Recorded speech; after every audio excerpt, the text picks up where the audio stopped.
Hello আমার প্রিয় ছাত্ররা, আজকে আমি আবার চলে এসেছি তোমাদের সাথে অঙ্ক করতে। তো আশা করি তোমরা খাতা কলম নিয়ে বসে পড়েছো। তো আজকে আমরা যেই অঙ্কগুলো আলোচনা করব সেগুলো হলো গোলক চ্যাপ্টারের লাস্টের অঙ্কগুলো, যেমন 10, 11, 12, 13, 14। আজকে আমরা এই 5টা অঙ্ক করব, ঠিক আছে? তো আগের অঙ্কগুলো 1 থেকে 9 দাগের অঙ্কগুলো তোমরা যদি না দেখে থাকো, আর গোলক কি, অর্ধগোলক কি, ঠিক আছে, তারপরে গোলকের সূত্রগুলো আমি কিন্তু এগুলো সব কিছু আলোচনা করে রেখেছি, ঠিক আছে? তো তোমরা যদি আগের অঙ্কগুলো না দেখে থাকো বা সূত্র সম্পর্কে যদি তোমাদের কোনো রকমের আইডিয়া না থাকে, তো তোমরা কিন্তু আগের অঙ্কগুলো আগে দেখে নেবে, তারপরে আজকের এই ক্লাসটা করবে, ঠিক আছে? আমি আগের অঙ্কগুলোর লিঙ্ক ডেসক্রিপশনে দিয়ে দেবো, সেখান থেকে কিন্তু তোমরা করে নেবে, ঠিক আছে? তাহলে চলো বেশি কথা না বলে আমরা অঙ্ক শুরু করি, ঠিক আছে? তো তোমরা দেখো যে 10 দাগের অঙ্কটা কি বলছে। একটি অর্ধগোলাকৃতি গম্বুজের ভূমিতলের ব্যাসের দৈর্ঘ্য 42 ডেসিমিটার হলে গম্বুজটি উপরিতল রং করতে প্রতি বর্গমিটারে 35 টাকা হিসাবে খরচ করলে কত টাকা হবে তা হিসাব করি, ঠিক আছে? তো তাহলে চলো আগে অঙ্কটাকে আমরা গল্পের মতন করে বুঝে নেই সহজভাবে, ঠিক আছে? তোমরা কি জানো যে গম্বুজটা কিরকম হয়, গম্বুজটা দেখতে কেমন হয়? গম্বুজ বলতে যে ধরো একটা চূড়া, মানে মন্দিরের চূড়া, মসজিদের চূড়া হতে পারে, যেগুলো দেখবে অর্ধগোলাকৃতি, মানে এইরকম হয়, ঠিক আছে? মন্দির মসজিদের চূড়া, ওইগুলোকে আমরা কি বলে থাকি? গম্বুজ বলে থাকি, ঠিক আছে? তো আমি একটা ছবি এঁকে দিচ্ছি, তাহলে তোমাদের জিনিসটা আরো ক্লিয়ার হয়ে যাবে, ঠিক আছে? তো মনে করো যে এটা একটা গম্বুজ, ঠিক আছে? তো গম্বুজের এটা এরকম করে আমি দিচ্ছি, তোমরা একবার দেখো। তো ঠিকঠাক হলো না, তাও দেখো। এবার প্রশ্নে দেখো বলেছে যে গম্বুজটির ব্যাস, ব্যাস কত? 42 বলেছে, ঠিক আছে? তাহলে ব্যাস যদি 42 হয়, তাহলে ব্যাসার্ধ কত হবে? তার অর্ধেক। অর্ধেক হলে কত হবে? আর সমান সমান কত? 42/2, ঠিক আছে? এইবার আমাদের প্রশ্নে বলেছে এই গম্বুজের যে উপরি অংশটা, মানে উপরিতলটা, মানে এই জায়গাটা রং করতে খরচা হয় প্রতি বর্গমিটারে 35 টাকা করে প্রতি বর্গমিটারে খরচা হয়, ঠিক আছে? মানে 1 বর্গমিটারে, মানে এই যে মনে করো এইটুকু যদি হয়, এটা যদি 1 বর্গমিটারে, প্রতি বর্গমিটারে কত টাকা খরচা হয়? 35 টাকা করে খরচা হয়, ঠিক আছে? এবার বলছে যে পুরোটা রং করতে তার কত টাকা খরচা হবে সেটা আমাদের বের করতে হবে, ঠিক আছে? আশা করি এতটুকু প্রশ্নটা বুঝতে পারলে। এইবার তোমরা এই জায়গাটা দেখো, এই জায়গাটা হলো গম্বুজের, মানে এই যে এইটুকু জায়গাটা, এই জায়গাটাকে আমরা কি বলতে পারি? এই যে এইটুকু জায়গাটাকে, এই জায়গাটাকে আমরা কি বলতে পারি? বক্রতল বলতে পারি, বক্রতলের ক্ষেত্রফল। তাহলে শুধুমাত্র আমরা এখানে এই যে গম্বুজের বক্রতলের ক্ষেত্রফলটা বের করব, কারণ সমগ্রতলের ক্ষেত্রফল আমরা কেন বের করব না? কারণ গম্বুজের চূড়া তো এই জায়গাটা তো পুরোটা ফাঁকা, মানে এই যে লাল অংশটা, এই অংশটা তো পুরো ফাঁকা। তাহলে আমরা কি গম্বুজের শুধু বক্রতলের ক্ষেত্রফলটা বের করব। তাহলে বক্রতলের ক্ষেত্রফলটা বের করলে আমরা পেয়ে যাবো যে প্রতি বর্গমিটারে, মানে এইটুকু জায়গায় যদি 35 টাকা খরচা হয়, তাহলে পুরোটা রং করতে তাহলে কত টাকা খরচা হবে সেটা আমরা পেয়ে যাব, ঠিক আছে? তাহলে চলো অঙ্কটাকে আমরা করি, তাহলে তোমরা বুঝতে পারবে, ঠিক আছে? তাহলে চলো অঙ্কটাকে আমরা করে ফেলি। এখানে আমরা লিখি যে 10 নাম্বার দিয়ে যে গম্বুজটির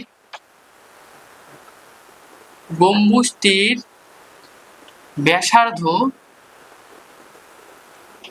ব্যাকেটে আর লিখবো, আর সমান সমান কত হবে? 42/2 সমান সমান কত? 21 ডেসিমিটার, ঠিক আছে? এটা ডেসিমিটার। এইবার আমাদের কি বের করতে হবে?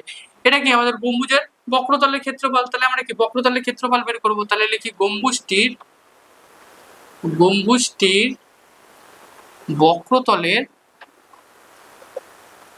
বক্রতলের ক্ষেত্রফল। তোমরাই বলো বক্রতলের ক্ষেত্রফল কি হবে? দেখো এটা কিন্তু অর্ধগোলাকৃতি, ঠিক আছে, গম্বুজ। আর এর ভিতরের যে এই জায়গাটা কিন্তু পুরোটা ফাঁকা। তাহলে অর্ধগোলাকৃতি গম্বুজের যার ফাঁকা অংশ থাকে ভেতরটা বাটির মতন, ঠিক আছে? আমরা কিন্তু সমগ্রতল বললে এই পুরোটাকে নিতাম, এটা কিন্তু সমগ্রতল বলেনি। তাই এটা কি হলো? এটা বাটির মতন, এই জায়গাটা ফাঁকা। তাহলে এটার ক্ষেত্রফল আমরা কি জানি? 2πr², ঠিক আছে? আশা করি তোমরা এটা বুঝতে পারলে। এইবার আমরা কি মানগুলো বসাবো। তাহলে এখানে বসাই 2 ইন্টু পাই মানে কত? 22/7 ইন্টু r² মানে কত? 21 তারপরের লাইনে আমরা কি করব? 2 ইন্টু 22/7 ইন্টু এর যেহেতু স্কোয়ার আছে, তাহলে 21টাকে কয়বার লিখবো? 2বার লিখবো, 21 ইন্টু 21, ঠিক আছে? তাহলে এখানে আমি কাটি 7 অক্ষে 7, 3 7 21, ঠিক আছে? এইবার আমি পরের লাইনে কি করব? 2 ইন্টু 22 ইন্টু 3 ইন্টু 21, তাহলে এই সংখ্যাটা আমার পড়ে আছে। এবার আমরা কি এটাকে গুণ করব। তাহলে চলো এটাকে আমরা গুণটা করে নেই। 22কে যদি আমি 2 দিয়ে গুণ করি তাহলে কত হবে? 44। এবার 44কে যদি 3 দিয়ে গুণ করি তাহলে কত হবে? 3 4 12, 12 2 হাতে থাকে 1, 3 4 12 একে 13, 132। এবার 132কে যদি আমি 21 দিয়ে গুণ করি তাহলে দেখো কত হয়? 2 অক্ষে 2, 3 অক্ষে 3, 1 অক্ষে 1, 2 দোকানে 4, 3 দোকানে 6, 2 অক্ষে 2, তাহলে 2 4 আর 3 7, 6 আর 1 7, 2। তাহলে এটা কত হবে? 2 7 7 2। তাহলে এটার এককটা হবে বর্গ ডেসিমিটার। ডেসিমিটার, ঠিক আছে, বর্গ ডেসিমিটার। আশা করি তোমরা এতটুকু বুঝতে পারলে। এইবার তোমরা এখানে দেখো গম্বুজটির বক্রতলের ক্ষেত্রফল কত হলো, এই যে এত বর্গ ডেসিমিটার। কিন্তু আমাদের কি বের করতে হবে, এই ডেসিমিটারটাকে মিটারে নিয়ে যেতে হবে, বর্গ মিটারে নিয়ে যেতে হবে। কেন নিয়ে যেতে হবে, তোমরা প্রশ্নে দেখো বলেছে যে প্রতি বর্গ মিটার, মানে এই যে এটা প্রতি বর্গ মিটারে রং করতে কত খরচ হয়, 35 টাকা খরচা হয়। তাই আমরা এটাকে কি করব, মিটারে নিয়ে যাব, ঠিক আছে। তাহলে মিটারে নিয়ে গেলে কি করতে হয়, তোমরা তো জানোই কিলোমিটার, হেক্টোমিটার, ঠিক আছে। আমি তাও তোমাদের আরেকবার দেখিয়ে দিচ্ছি, kilometre, hectometre, decametre, metre, deci, centi, milli, ঠিক আছে। আশা করি তোমরা এটা জানো, kilometre, hectometre, decametre, metre, deci, centi, milli. তাহলে তোমরা দেখো আমাদের ডেসিমিটার থেকে মিটারে আসতে হবে, তাহলে ডেসিমিটারের এখানে আমি দাগ দিলাম, ঠিক আছে। এখানে আমি একটা 1 লিখলাম। এবার ডেসিমিটার থেকে মিটার মানে 1 ঘর, ঠিক আছে, এখানে আসতে হবে। তাহলে এখানে আবার একটা শূন্য বসবে, ঠিক আছে। তাহলে মানে কি 10 দিয়ে আমাদের ভাগ করতে হবে, ঠিক আছে। এবার তাহলে আমরা 10 দিয়ে ভাগ করে দিই এটাকে সবার প্রথমে, 27, 72, 2 আর 10, ঠিক আছে। এবার আমি তোমাদের আয়তঘনকের অঙ্ক করার সময় একটা কথা বলেছিলাম যে বর্গ, বর্গ কথাটা যখন উল্লেখ করা থাকবে, ঠিক আছে, বর্গ থেকে আমরা যদি কনভার্ট করি তখন আমরা একটা শূন্য এক্সট্রা নেব। আর যদি ঘন কথা থেকে, ঘন কথাটা থাকে তখন আমরা দুইটা শূন্য এক্সট্রা নেব, ঠিক আছে। মানে বর্গ ডেসিমিটার থেকে যদি আমরা বর্গ মিটারে নিয়ে আসি তাহলে আমরা এখানে আরেকটা এক্সট্রা শূন্য বসাবো। আর যদি ঘন ডেসিমিটার থেকে আমরা যদি মিটারে নিয়ে আসতাম তাহলে আমরা কয়টা, দুটো শূন্য এক্সট্রা লিখতাম, ঠিক আছে। এতটুকু কিন্তু তোমরা মনে রাখবে, ঠিক আছে। কারণ বর্গ থাকলে আমাদের এখানে একটা শূন্য এক্সট্রা করতে হবে, আর ঘন থাকলে আমাদের এখানে দুটো শূন্য এক্সট্রা করতে হবে। তাহলে দুটো শূন্য যদি এক্সট্রা করি তাহলে এখানে কি দশমিকটা আমাদের এই জায়গাটায় আছে, তাহলে 2 ঘর সামনে চলে যাবে, কারণ কি দুটো শূন্যর জন্য। তাহলে এটা কত হবে, 27.72 বর্গ মিটার, ঠিক আছে। তাহলে এইবার তোমরা দেখো, তাহলে যে এই যে গম্বুজটার ক্ষেত্রফলটা কত বেরোলো আমাদের, 27.72 বর্গ মিটার বেরোলো, ঠিক আছে। এইবার প্রশ্নে আমাদের কি বলেছে, প্রতি বর্গ মিটার মানে এইটুকু ধরো, যদি ধরো এই যে এইটুকুটা, এটা যদি 1 বর্গ মিটার ধরো, মানে প্রতি বর্গ মিটার এইটুকু রং করতে খরচ হয় 35 টাকা। তাহলে পুরোটা রং করতে কত টাকা খরচা হবে, এটা দিয়ে আমাদের গুণ করতে হবে। তাহলে গুণ করে যেটা আমাদের আসবে সেটাই আমাদের উত্তর। তাহলে চলো অঙ্কটা করে ফেলি, যে 1 বর্গ মিটার রং করতে খরচ হয় 35 টাকা, ঠিক আছে। তাহলে কত হবে, 27.72 বর্গ মিটার রং করতে খরচ হয়, কি হবে, 27.72 ইন্টু 35। তাহলে এটাকে আমরা গুণ করবো, গুণ করে যেটা আসবে সেটাই উত্তর। আমি এটা মুছে দিচ্ছি, ঠিক আছে, এটা আমি মুছে দিলাম। এইবার তাহলে এটাকে আমি গুণ করি, 27.72 35, ঠিক আছে। 5 দোকানে 10, 10-এ 0, হাতে থাকে 1, 5 7 35, 1 36, হাতে থাকে 3, 5 7 35 আর 3 হলো 38, ঠিক আছে। আর হাতে থাকে হলো 3, আর 5 দোকানে 10 আর 3 হলো 13, ঠিক আছে। তাহলে এখানে একটা কাটা দিয়ে দেবো, 3 দোকানে 6, ঠিক আছে, 3 7 21, 21-এর 1, হাতে থাকে 2, আর হলো 3 7 21 আর 2 হচ্ছে 23, হাতে থাকে 2, 3 দোকানে 6 আর 2 হচ্ছে 8। তাহলে এটাকে যোগ করবো, 0 6 6 12, 12 2 হাতে থাকে 1, 8 9 10, 10-এ 0, হাতে থাকে হলো 1, 3 3 6 1 7, 8 আর 1 9, ঠিক আছে। তাহলে এটা কত হবে, আচ্ছা 2 ঘর আগে দশমিক আছে, তাহলে এখানে দশমিক দিয়ে দিলাম।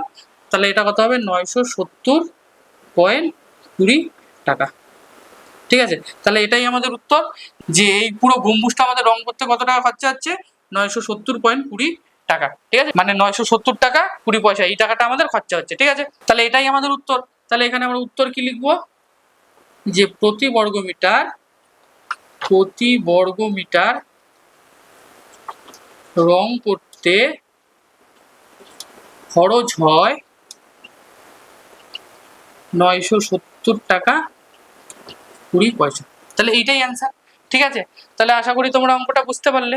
তাহলে চলো এবার আমরা পরের অঙ্কটা করে ফেলি। তাহলে এবার তোমরা 11 দাগের অঙ্কটা দেখো কি বলেছে, একটি ধাতুর পাত থেকে তৈরি দুটি ফাঁপা গোলকের ব্যাসের দৈর্ঘ্য যথাক্রমে 21 সেমি ও 17.5 সেমি। গোলক দুটি তৈরি করতে যে পরিমাণ ধাতু লেগেছে তার অনুপাত নির্ণয় করো, ঠিক আছে। তো এই অঙ্কটা কিন্তু ইম্পর্টেন্ট একটা অঙ্ক, তো এটা কিন্তু তোমরা ভালো করে বুঝবে, ঠিক আছে। তো এটা তোমরা স্টার মার্ক করে রাখো এখানে, ঠিক আছে। এইবার তোমরা বোর্ডে দেখো, আমি তোমাদের ছবি এঁকে ব্যাপারটা বোঝাচ্ছি, ঠিক আছে। যে একটি ধাতুর পাত থেকে তৈরি দুটি গোলক আছে, ঠিক আছে, দুটি গোলক তৈরি করলো। তার ব্যাসের দৈর্ঘ্যগুলো বলে দিয়েছে, এটার ব্যাসের দৈর্ঘ্য হলো 21 আর এটার ব্যাসের দৈর্ঘ্য হচ্ছে 17.5। ঠিক আছে, এইবার দেখো ব্যাস দেওয়া আছে, তাহলে আমরা কি ব্যাসার্ধগুলো বের করবো, মানে কি অর্ধেক করব, কারণ কি আমরা জানি ব্যাসার্ধ মানে অর্ধেক।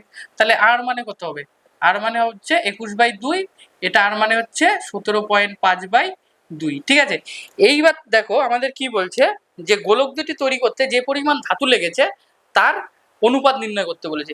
এবার দেখো গোলক দুটি যে আমি তৈরি করলাম, ভেতরটা তো ফাঁপা বলেই দিয়েছে, তাহলে তৈরি করতে মানে কি এই জায়গাটায় শুধু ধাতু লেগেছে, এই জায়গাগুলোতে ধাতু লেগেছে, মানে গোল জায়গাগুলোতে ধাতু লেগেছে, এই যে এই জায়গাগুলোতে ধাতু লেগেছে।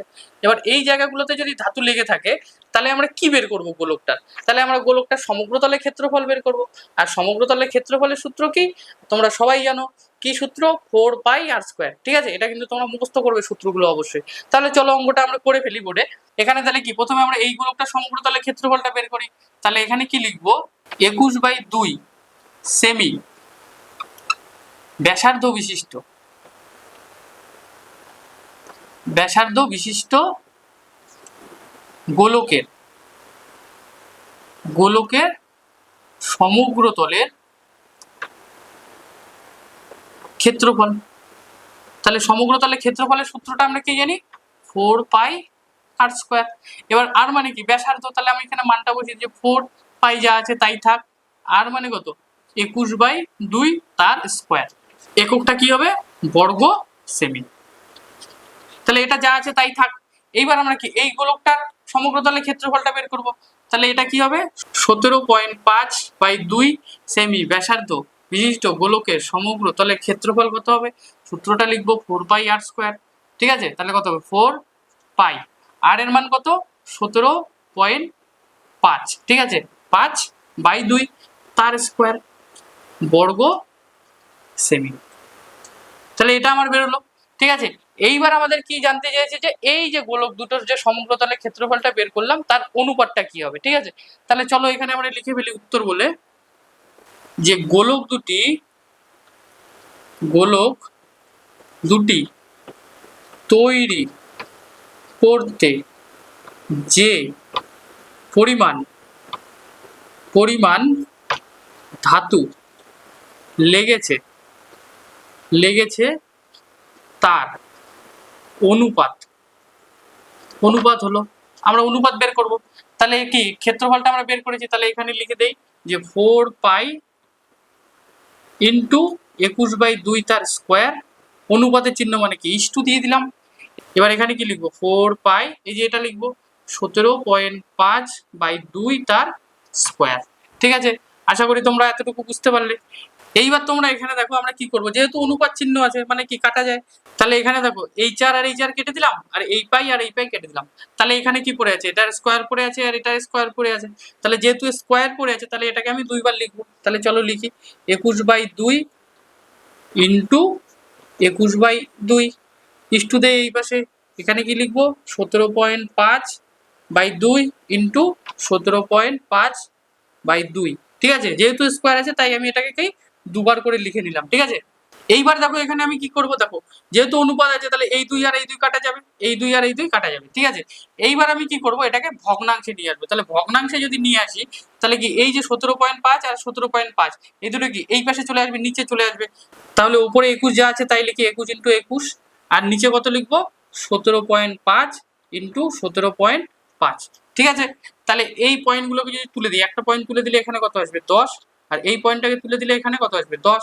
ঠিক আছে, আশা করি তোমরা এতটুকু বুঝতে পারলে। তাহলে তোমরা এবার এখানে দেখো, এটাকে যদি আমি 7 দিয়ে কাটি, 3 × 7 = 21। ঠিক আছে, এবার এটাকে যদি 7 দিয়ে কাটি কত হবে, 7 × 2 = 14, আর কত থাকে 3 পড়ে থাকে, 5 35, 5 × 7 = 35, 25 হবে। ঠিক আছে, এইবার যদি আমি এটাকে আবার কাটি 7 দিয়ে, 3 × 7 = 21, এটা যদি আবার কাটি তাহলে কত হবে, 7 × 2 = 14, 5 × 7 = 35, 25। ঠিক আছে, তারপরে আমরা তাহলে এটাকে এইভাবে লিখতে পারি, নিচে কত লিখি 25 × 25, মানে সাজিয়ে লিখি একবার 3 × 3, আর এই যে 10 আর 10 গুণ করলে কত হয় 100। ঠিক আছে, এবার এটাকে কাটি 25 × 25, 4 × 25 = 100। ঠিক আছে, এইবার তোমরা এখানে দেখো উপরে কত পড়ে আছে, 3 × 3 = 9, 4 × 9 = 36, আর নিচে কত আছে 25। তাহলে এটাকে আমরা অনুপাতে কি লিখতে পারি, 36:25। তাহলে এটাই আমাদের অ্যান্সার। তাহলে এটার অনুপাতটা কত বেরোলো 36:25, এটাই আমাদের অ্যান্সার। ঠিক আছে, তো তোমরা লিখবে যে গোলকটি তৈরি করতে যে পরিমাণ ধাতু লেগেছে তার অনুপাত হলো 36:25। ঠিক আছে, তাহলে আশা করি তোমরা বুঝতে পারলে। তাহলে চলো এবার আমরা পরের অঙ্কটা করে ফেলি ঝটপট। তাহলে চলো এবার আমরা 12 দাগের অঙ্কটা করে ফেলি। দেখো 12 দাগের প্রশ্নটা কি বলেছে, একটি ধাতব গোলকের উপরিতল এমনভাবে কেটে নেওয়া হলো যে নতুন গোলকের বক্রতলের ক্ষেত্রফল আগের গোলকের ঠিক অর্ধেক হবে। কেটে নেওয়া অংশের আয়তনের সঙ্গে অবশিষ্ট গোলকের আয়তনের অনুপাত নির্ণয় করে। ঠিক আছে, এই অঙ্কটা কিন্তু খুবই ইম্পর্টেন্ট। ঠিক আছে, তো তোমরা প্রশ্নের মধ্যে ভিভিআই লিখে রাখো, ভিভিআই স্টার চিহ্ন দিয়ে দাও। ঠিক আছে, এই অঙ্কটা একটু আলাদা, তাই এই অঙ্কটা কিন্তু খুবই ইম্পর্টেন্ট মাধ্যমিক পরীক্ষার জন্য। ঠিক আছে, তো চলো অঙ্কটা করার আগে আমরা একবার বুঝে নিই। ঠিক আছে, বলেছে দেখো একটি ধাতব গোলের উপরিতলকে এমন ভাবে কেটে নেওয়া হলো, মানে ধাতব গোলকের উপরিতল। তো আমি তোমাদের অঙ্কের শুরুতেই একটা উদাহরণ দিয়েছিলাম যে তরমুজের উদাহরণ। ঠিক আছে, কি রকম উদাহরণ, মনে করো তরমুজ, এটা একটা গোল তরমুজ। ঠিক আছে, তরমুজের উপরটা কিরকম হয়, তরমুজের উপরটা হয় সবুজ, আর ভেতরটা কিরকম হয়, ভেতরটা হয় লাল। ঠিক আছে, তো তোমরা চিন্তা করো, মনে করো এটা একটা তরমুজ। ঠিক আছে, এটা একটা তরমুজ, তরমুজটাকেই তোমরা মনে করো যে এটা একটা ধাতব তল। তাহলে তরমুজের উপরিতলটাকে এমন ভাবে কেটে নিলাম, মানে এই জায়গাটাকে এমন ভাবে কেটে নিলাম যে শুধু আমার লাল অংশটা পড়ে আছে। ঠিক আছে, এটাকে আমি কাটলাম, মনে করো এটা একটা ধাতব গোলক। ঠিক আছে, এইবার বলেছে যে কেটে নেওয়ার পর এই যে নতুন গোলকটা যে তৈরি হলো, মানে তরমুজের যে লাল অংশটা হলো, ঠিক আছে, এই গোলকের ক্ষেত্রফল আগের গোলকের অর্ধেক। তাহলে এই গোলকের ক্ষেত্রফল মানে যে তরমুজটার ক্ষেত্রফল, যে গোল অংশ তো তরমুজের, তাহলে তরমুজের ক্ষেত্রফলের সূত্র আমরা কি জানি, 4πr²। ঠিক আছে, আর যে কেটে নেওয়া অংশের যে নতুন গোলকের অর্ধেক বলেছে, তাহলে অর্ধেক যদি হয় তাহলে কি হবে, এটা 4πr²/2। তাহলে এই যে নতুন গোলক মানে লাল অংশটার ক্ষেত্রফলটা কত বেরোলো, এটা বেরোলো। ঠিক আছে, 4πr²/2, কারণ কি অর্ধেক বলেছে, তাহলে এটা আমার প্রথম লাইনের মানেটা গেল। ঠিক আছে, এইবার তোমরা দ্বিতীয় লাইনটা দেখো কি বলেছে, কেটে নেওয়া অংশের আয়তনের সঙ্গে অবশিষ্ট নতুন গোলকের আয়তনের অনুপাত নির্ণয় করি। তাহলে কেটে নেওয়া অংশ, মনে করো যে এটা হলো তরমুজটা। ঠিক আছে, তরমুজের এই অংশটা হলো লাল, তাহলে আমি এই অংশটা লাল লিখে দিলাম, এটা আমার লাল, তরমুজের এই অংশটা লাল। ঠিক আছে, এইবার তাহলে তরমুজের উপরের অংশটা কি হয়, সবুজ হয়, তাই আমি এই অংশটাকে সবুজ দিলাম। ঠিক আছে, তাহলে এটা কি তরমুজের খোসার অংশটা কি হয়, সবুজ। ঠিক আছে, তরমুজের মনে করো এটা খোসার অংশটা, এটা সবুজ। ঠিক আছে, এইবার বলেছে যে কেটে নেওয়া অংশ, মানে আমি যদি মনে করো তরমুজটাকে কেটে নেই, কেটে নেওয়ার পরে কি এই অংশটা পড়ে থাকবে, শুধু এই অংশটা, এই যে কালো, মানে এই যে আমি যে কালো দিচ্ছি, মানে একটু খোসার অংশটা পড়ে থাকবে, মানে এই খোসার অংশটা শুধু পড়ে থাকবে।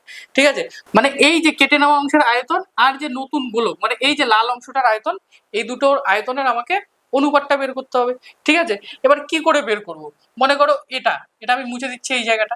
ঠিক আছে, এই যে মনে করো এই গোলকটা মানে নতুন গোলকটা, এটাকে যদি আমি ছোট হাতের আর ধরি, আর এই যে এটাকে যদি আমি বড় হাতের আর ধরি, ঠিক আছে, তাহলে বড় হাতের আর ধরি, তাহলে এইটুকু জায়গা মানে এই বড়টার থেকে যদি আমি এই ছোটটাকে বিয়োগ করি, তাহলে আমি এইটুকু জায়গার আয়তনটা পেয়ে যাব। ঠিক আছে, তাহলে আমাকে কি এটার থেকে কি বড় গোলকটার আয়তন থেকে এই ছোট গোলকটার আয়তনটাকে আমাকে বিয়োগ করতে হবে, বিয়োগ করলে আমি এইটুকু জায়গার আয়তনটা পেয়ে যাব। তাহলে কি এইটুকু জায়গার আয়তনটা আর এই যে নতুন গোলকটা মানে লাল অংশটার আয়তনটা, এই আয়তনটার বের করে আমাকে অনুপাত করতে হবে, তাহলেই আমাদের অঙ্কটা হয়ে যাবে। ঠিক আছে, তাহলে চলো আমরা অঙ্কটাকে করে ফেলি ঝটপট। তাহলে চলো এখানে লিখি যে মনে করি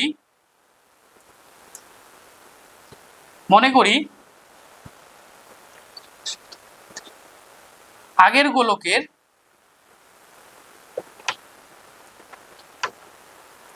গোলকের ব্যাসার্ধ বড় হাতের আর, মানে কি এই যে এটাকে আমি বড় হাতের আর ধরলাম, মানে পুরো গোলকটা। ঠিক আছে, মনে করো যে তরমুজটার পুরোটাকে আমি কি ধরলাম, বড় হাতের আর ধরলাম। ঠিক আছে, এইবার আমি কি করব, এই যে তরমুজের খোসাটা, মানে তরমুজের খোসাটা ছাড়ানোর পরে কি এই যে লালটা পাবো, শুধু তরমুজের লাল অংশটা পাবো। তাহলে এই গোলকটাকে আমি কি ধরবো, এই গোলকটাকে আমি তাহলে ছোট হাতের আর ধরি, এই গোলকটাকে আমি ছোট হাতের আর ধরি। তাহলে এখানে লিখি যে নতুন গোলকের ব্যাসার্ধ কি ছোট হাতের আর। এবার আমি এখানে এককগুলো লিখে দিই, একক তো কিছু নেই, তাই আমি একক করে এখানে লিখে নিচ্ছি। তাহলে চলো এবার আমরা প্রশ্নানুসারে লিখি। তাহলে এখানে তোমরা লিখে ভালো যে প্রশ্নানুসারে। ঠিক আছে, প্রশ্নানুসারে লেখার পরে তাহলে এবার তোমরা আগে প্রথম লাইনটা দেখো, বইয়ের প্রথম লাইনটা কি বলেছে, গোলকের উপরিতল এমন ভাবে কেটে নেওয়া হলো যে নতুন গোলকের বক্রতলের ক্ষেত্রফল আগের গোলকের ঠিক অর্ধেক হবে। তাহলে নতুন গোলক মানে কি? নতুন গোলক মানে হলো, মনে করো যে তরমুজটা, তরমুজের উপরে ভাগের সবুজ খোসাটা ছাড়িয়ে নেওয়ার পরে এই যে লাল গোলকটা পড়ে থাকলো, তাহলে এই গোলকটার ক্ষেত্রফল, তাহলে এই গোলকটার ক্ষেত্রফলটা কি হবে? তাহলে এই গোলকটার ক্ষেত্রফলটা হবে কি 4πr²। এটা আমরা কি ছোট হাতের আর ধরেছি, তাহলে আমরা এখানে লিখে দিই যে 4πr²। ঠিক আছে, এবার সমান সমান দিব। এইবার তোমরা বইয়ের ওই জায়গাটা দেখো যে নতুন গোলকের বক্রতলের ক্ষেত্রফল আগের গোলকের ঠিক অর্ধেক হয়। তাহলে আগের গোলক কোনটা, মানে পুরোটাকে আমরা কি আর ধরেছি, বড় হাতের আর ধরেছি। তাহলে আমরা এটাকে এইভাবে লিখি 4π বড় হাতের r²/2। তাহলে চলো এবার আমরা এটাকে ক্যালকুলেশন করি, ক্যালকুলেশন করে এখান থেকে আর এর মানটা বের করি। এখানে দেখো 4π, এখানেও দেখো 4π, তাহলে 4 আর পাই আমরা কেটে দিলাম। তাহলে এখানে আর কি পড়ে থাকে, r² সমান সমান বড় হাতের r²/2।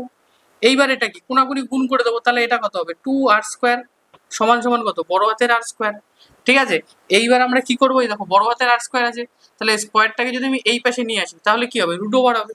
তাহলে √2 ভেতরে r² সমান সমান কত আর। এইবার তোমরা এখানে দেখো আর এর মাথায় স্কোয়ার আছে আর রুট আছে, তাহলে স্কোয়ার আর রুট উঠে যায়, তাহলে এখানে আরটা আমি লিখলাম, আরটা রুটের বাইরে চলে আসলো।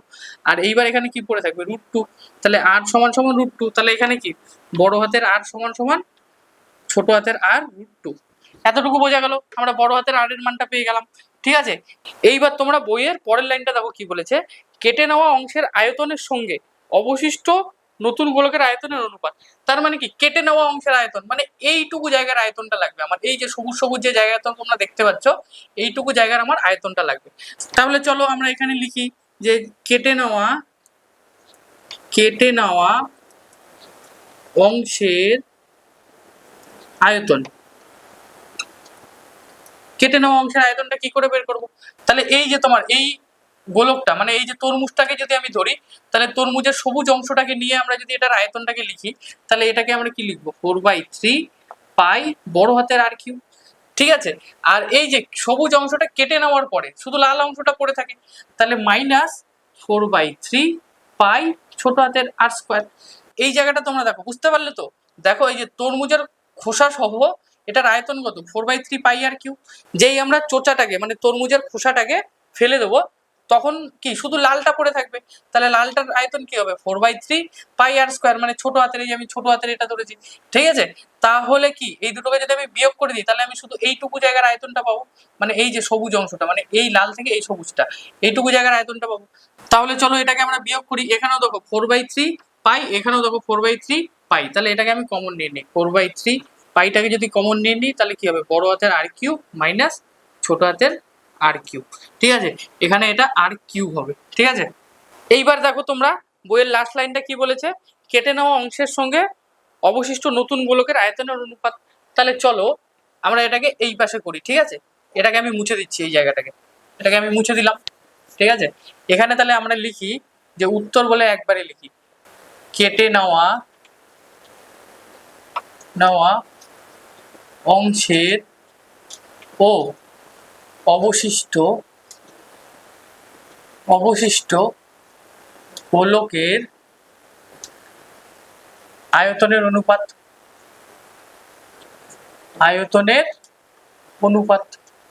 ঠিক আছে, তাহলে কি কেটে নেওয়া অংশের আয়তনটা কত বেরোলো আমার, এই যে এটা বেরোলো। তাহলে এখানে আমি এটাকে লিখে দিই 4/3 ব্র্যাকেটে r³ বড় হাতের r³ মাইনাস ছোট হাতের r³। ঠিক আছে, এবার অনুপাত মানে কি, এই যে অনুপাত মানে ইস্টু চিহ্ন দিলাম। ঠিক আছে, এবার অবশিষ্ট গোলক মানে শুধু অবশিষ্ট গোলক বলতে কি, কেটে নেওয়ার পরে কি তরমুজের শুধু লাল অংশটা পড়ে থাকে, তাহলে ওটাও একটা গোলক, তাহলে ওটার আয়তন কি হবে 4/3 ছোট হাতের r³। ঠিক আছে, এতটুকু বোঝা গেল। এইবার চলো এটাকে আমরা ক্যালকুলেশন করি। দেখো এখানে 4/3, এখানে 4/3 কেটে দিলাম, এখানে আর এখানে কেটে দিলাম, তাহলে এখানে কি পড়ে থাকে, বড় হাতের r³ মাইনাস ছোট হাতের r³। ঠিক আছে, ইস্টু ছোট হাতের r³। ঠিক আছে, এইবার তোমরা এখানে দেখো বড় হাতের r³, এখানে দেখো আমি বড় হাতের r মানে এটার মানটা বের করে রেখেছি, তাহলে এই মানটাকে আমরা কি এখানে বসিয়ে দেবো। তাহলে এখানে লিখবো হলো ছোট হাতের r √2 তার কিউব মাইনাস r³, এটাকে আমি ব্র্যাকেট করে দিলাম, থার্ড ব্র্যাকেট করে দিলাম। ঠিক আছে, ইস্টু ছোট হাতের r³। এইবার কি দেখো এখানে কিউব আছে, মানে কি এটার মাথাও কিউব আছে, এটার মাথাতেও কিউব আছে, তাহলে এবার কি এটাকে আমরা ভেঙে দেবো। তাহলে চলো আমরা এটাকে এইভাবে লিখি আর এর কিউব, ঠিক আছে, রুট, এবার কিউব মানে কত, তিনটা দুই, তাহলে একটা দুই, দুইটা দুই আর তিনটা দুই, ঠিক আছে। এবার কত, মাইনাস ছোট হাতের আর কিউব ব্র্যাকেট দেবো, ইস টু আর কিউব যা আছে তাই থাক, ঠিক আছে। এইবার আমি এখানে করছি, এইবার তোমরা এখানে দেখো, এই দেখো একটা দুই দুইটা দুই মানে কি দুইয়ের স্কোয়ার, তাহলে এটাকে আমি এইভাবে লিখতে পারি আর কিউব রুট ওভার দুইয়ের স্কোয়ার ইন্টু দুই, ঠিক আছে, মাইনাস আর কিউব, এটাকে আমি আবার ব্র্যাকেটে ঢুকিয়ে দিলাম ইস টু আর কিউব, ঠিক আছে। এবার কি দেখো এখানে স্কোয়ার আর রুটটা যদি উঠে যায় তাহলে এখানে কি থাকবে, এখানে আর কিউব যা আছে তাই থাক into two root over two, মানে একটা দুই এই যে স্কোয়ারের জন্য বাইরে চলে আসলো আর একটা রুট টু পড়ে আছে, ঠিক আছে। এখানে কত, মাইনাস আর কিউব, ঠিক আছে, এটাকে আমি আবার ব্র্যাকেট করে দিলাম ইস টু আর কিউব। এইবার তোমরা এখানে দেখো এই যে পুরোটা একটা, এখানেও দেখো আর কিউব আছে, এখানেও আর কিউব আছে, তাহলে আমি এখান থেকে যদি আর কিউবটাকে কমন নিয়ে নিই তাহলে এখানে কি পড়ে থাকে, two root two minus one R is two R cube. এইবার তোমরা এখানে দেখো এটাকে যদি আমি ভগ্নাংশে নিয়ে আসি তাহলে কি হবে, R cube into two root two minus one, R এই আর কিউবটা নিচে চলে আসবে, তাহলে এটা আর এটা কাটা গেল, ঠিক আছে। তাহলে নিচে কত পড়ে আছে, এক পড়ে আছে, তাহলে এটাকে যদি আমি অনুপাতে লিখি তাহলে কি হবে, two root two minus one is two one, তাহলে এটাই আমাদের অ্যান্সার, ঠিক আছে। তাহলে এটাই আমাদের অ্যান্সার। তাহলে আশা করি তোমরা বুঝতে পারলে যে কেটে নেওয়া অংশ ও অবশিষ্ট অংশের আয়তনের অনুপাত হলো two root two minus one is two one, ঠিক আছে।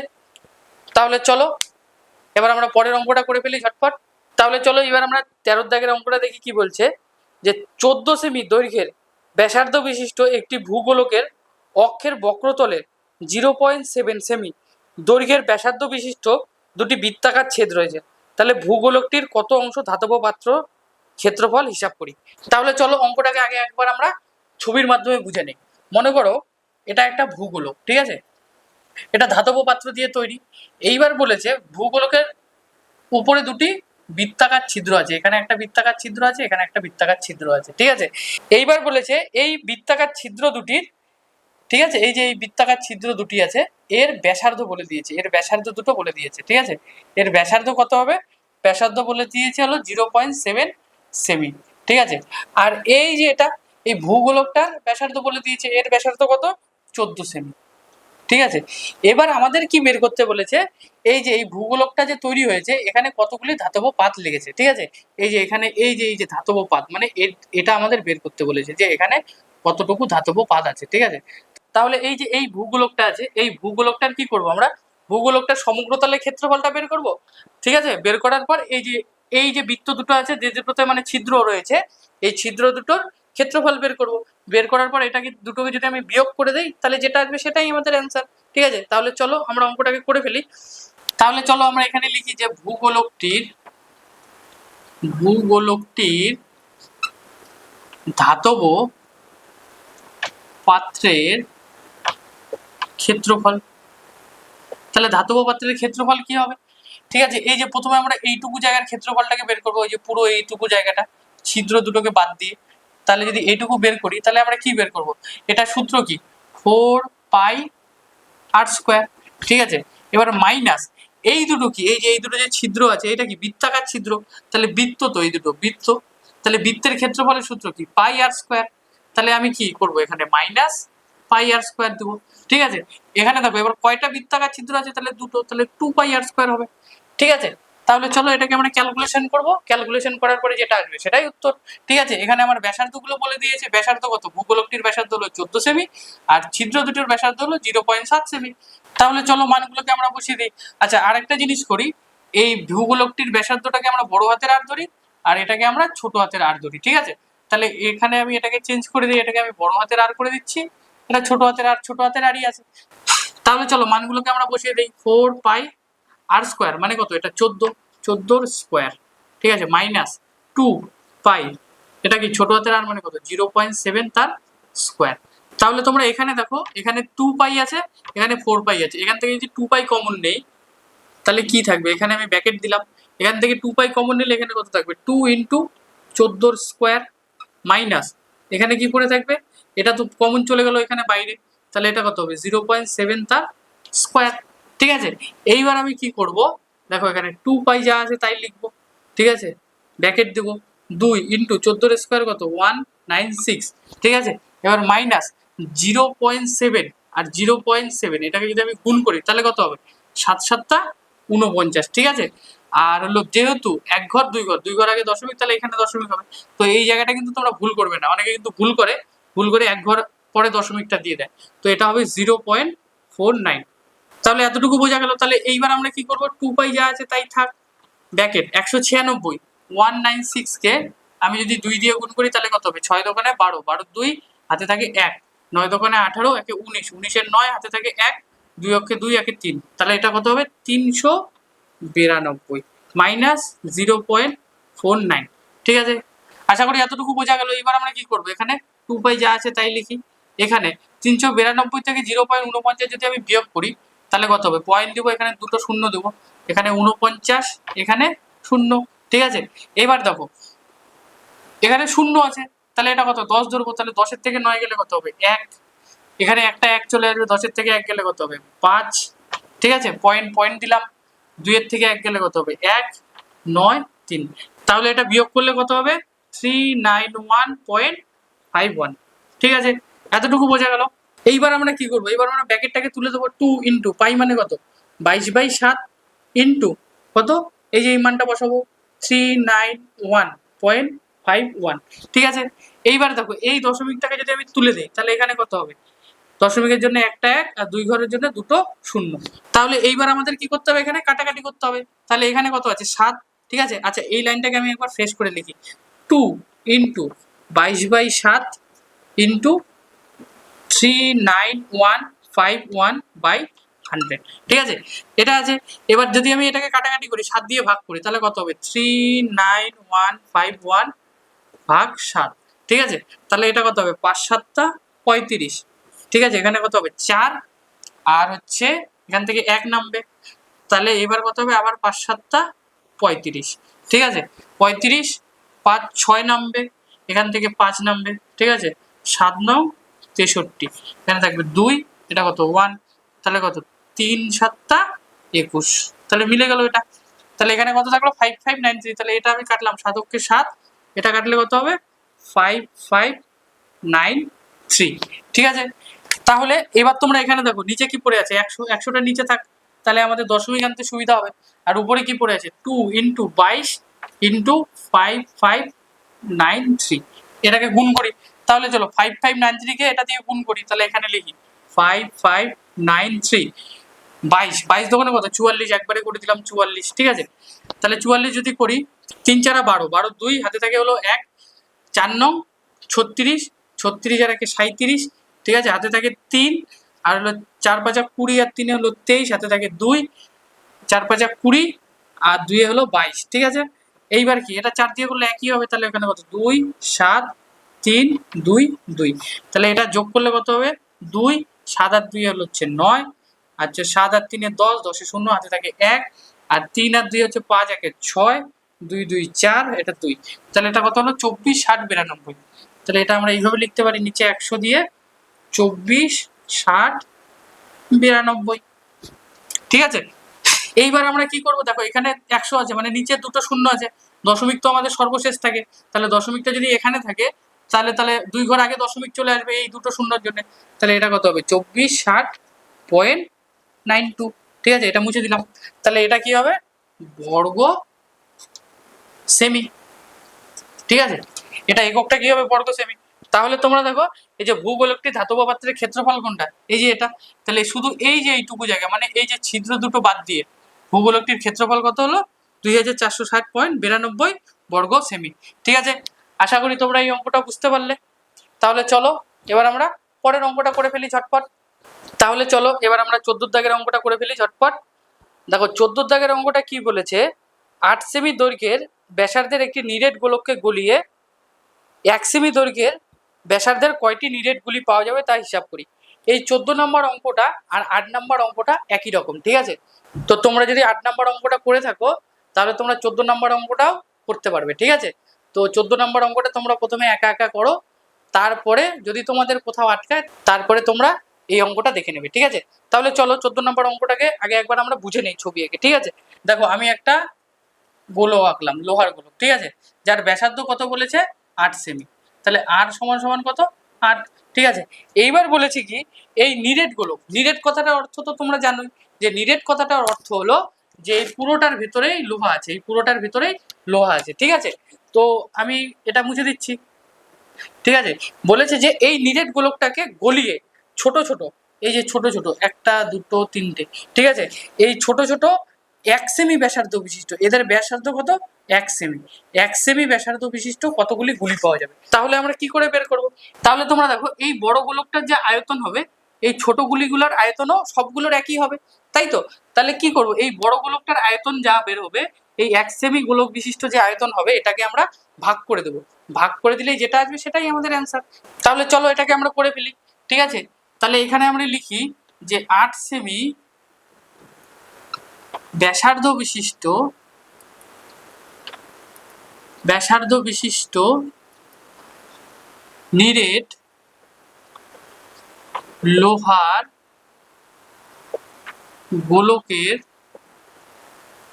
আয়তন, ঠিক আছে। তাহলে আয়তন কত হবে, আয়তনের সূত্র আমরা কি জানি 4/3 পাই আর কিউব, ঠিক আছে। এটাকে আমি বড় হাতের আর ধরলাম কারণ কি এটা বড় গোলক, আর এটাকে আমি ছোট হাতের আর ধরলাম, ঠিক আছে। তাহলে এইবার আমরা মানটাকে বসিয়ে দিই, 4/3 পাই আর মানে কত, এই যে ব্যাসার্ধ দেখো 8 সেমি, তাহলে এটা কি করব আমরা 8-এর কিউব করে দিই, তাহলে এটা যা আছে তাই থাক।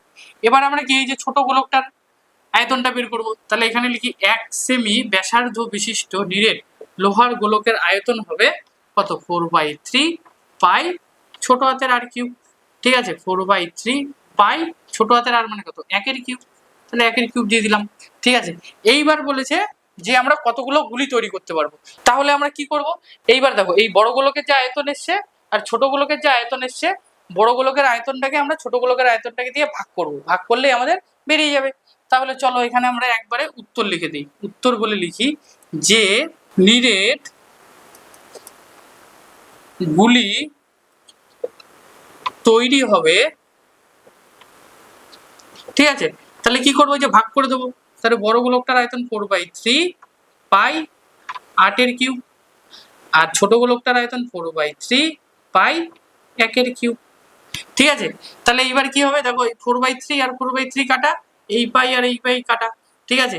এবার তোমরা দেখো 8-এর কিউব মানে কত 8 × 8 × 8, কিউব মানে কি 3 বার লিখলাম, আর 1-এর কিউব মানে কত 1 × 1 × 1, ঠিক আছে। তাহলে 1 × 1 করলে তো 1 হয়, নিচের 1-এর কোনো দাম নেই, তাহলে এই 3টে 8কে আমরা গুণ করব, 8 8 কত 64, 64কে যদি আমি 8 দিয়ে গুণ করি তাহলে কত হবে 4 8 32, 32-এর 2 হাতে থাকে 3, 6 8 48 আর 3 হচ্ছে 51, তাহলে এটা হবে 512টি, এটাই অ্যান্সার, ঠিক আছে। তাহলে কয়টা গুলি তৈরি হবে 512টি গুলি তৈরি হবে। তাহলে আমরা উত্তর কি লিখবো, যে 512টি নিরেট গুলি তৈরি হবে, ঠিক আছে। তাহলে আজকের ক্লাস আমাদের এখানেই শেষ। আর তোমাদের যদি 10-এর দাগের 11-এর দাগের 12-এর দাগের 13-এর দাগের আর 14-এর দাগের অঙ্কগুলো কোনো রকম অসুবিধা হয় তাহলে কিন্তু তোমরা অবশ্যই আমাকে কমেন্টে জানাবে, ঠিক আছে। আর অঙ্কগুলো তোমাদের যদি ভালো লেগে থাকে তাহলে একটা করে লাইক কমেন্ট আর বন্ধুদের সাথে শেয়ার করে দেবে, ঠিক আছে। তো আজকের জন্য চলো টাটা বাই বাই, আবার তোমাদের সাথে পরের ক্লাসে দেখা হচ্ছে।